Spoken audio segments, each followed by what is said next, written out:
ವಿಶ್ವೇಶ್ವರಯ್ಯ ತಾಂತ್ರಿಕ ವಿಶ್ವವಿದ್ಯಾನಿಲಯದ 2026ರ ಮೇನಲ್ಲಿ ನಡೆದಂತಹ ಅಂತಿಮ ವರ್ಷದ BE 56,000 ಮಕ್ಕಳ ಫಲಿತಾಂಶವನ್ನು ಇಂದು ಅಂದರೆ ಮೇ 22ರಂದು 5:30ಕ್ಕೆ ಪರೀಕ್ಷೆ ಮುಗಿದಿದ್ದು 5:40ರಲ್ಲಿ 56,000 ಎಲ್ಲ ಇಂಜಿನಿಯರಿಂಗ್ ಮಕ್ಕಳ ಫಲಿತಾಂಶವನ್ನು ಕೇವಲ 10 ನಿಮಿಷದಲ್ಲಿ ಬಿಡುಗಡೆಗೊಳಿಸಲಾಗಿದೆ.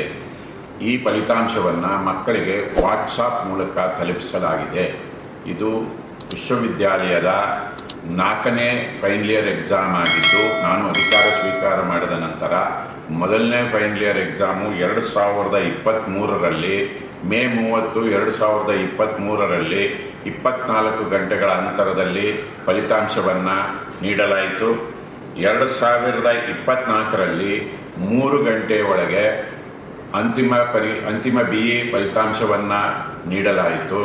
2025ರಲ್ಲಿ ಇದೇ ಫೈನಲ್ ಇಯರ್ ಫಲಿತಾಂಶವನ್ನು 1 ಗಂಟೆಯಲ್ಲಿ ನೀಡಲಾಯಿತು.